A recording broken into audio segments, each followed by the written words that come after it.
नमस्कार, आप देख रहे हैं एनबीसी 24 न्यूज। मैं शैरोन डैनियल। आइए नजर डालते हैं आज की प्रमुख खबरों पे। भारत और पाकिस्तान के बीच माहौल तनावपूर्ण बना हुआ है। युद्ध जैसे हालात बन रहे हैं। हालांकि स्थिति अभी तक स्पष्ट नहीं है। इसी बीच भारत के केंद्रीय गृह मंत्रालय ने कई शहरों में 7 मई को मॉक ड्रिल आयोजित करने का आदेश दिया है। इस दिन युद्ध जैसी परिस्थिति में सुरक्षित रहने के अभ्यास किए जाएंगे। इसके लिए गृह मंत्रालय ने 259 स्थानों की सूची जारी की है, जिन्हें 3 श्रेणियों कैटेगरी में विभाजित किया गया है। तो आखिर किन किन शहरों को किस श्रेणी में रखा गया है और क्यों? कैटेगरी 1 में कौन कौन से शहर शामिल हैं? मॉक ड्रिल के लिए चिन्हित शहरों की सूची में वे शहर शामिल हैं जो अति महत्वपूर्ण और अति संवेदनशील माने जाते हैं। इनमें राजधानी दिल्ली भी शामिल है।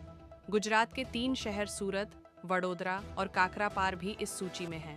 महाराष्ट्र के मुंबई, तारापुर और उरण को भी इसमें शामिल किया गया है।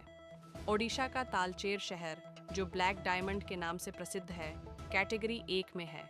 राजस्थान के कोटा और रावतभाटा तथा तमिलनाडु का चेन्नई और उत्तर प्रदेश के बुलंदशहर नरौरा को भी प्रथम श्रेणी में रखा गया है। कैटेगरी 1 में क्यों हैं ये शहर? यदि हम कैटेगरी 1 के शहरों पर गौर करें तो स्पष्ट होता है कि ये शहर या तो व्यावसायिक दृष्टि से अत्यंत महत्वपूर्ण हैं या इनमें परमाणु ऊर्जा संयंत्र पावर प्लांट मौजूद हैं। उदाहरण के लिए रावतभाटा और तारापुर में परमाणु संयंत्र हैं। तालचेर में सुपर थर्मल पावर स्टेशन है, जो भारत का पहला मेगा पावर प्लांट है, और नरौरा, बुलंदशहर में भी पावर प्लांट स्थित है। संभवतः इसलिए इन शहरों को प्रथम श्रेणी में शामिल किया गया है। कैटेगरी 2 में कौन कौन से शहर शामिल हैं? कैटेगरी 2 में वे शहर आते हैं जिन्हें संवेदनशील क्षेत्र माना गया है।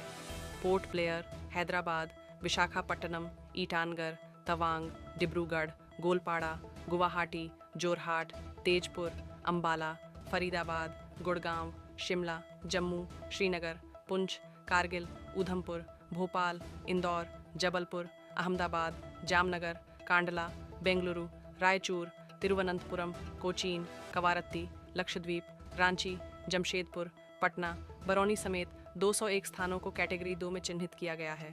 मॉक ड्रिल के दौरान क्या क्या किया जाएगा? हवाई हमले के अलर्ट के समय सायरन बजेगा।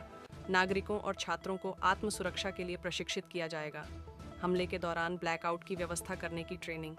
महत्वपूर्ण संयंत्रों स्थापनों को छिपाने की योजना बनाना है।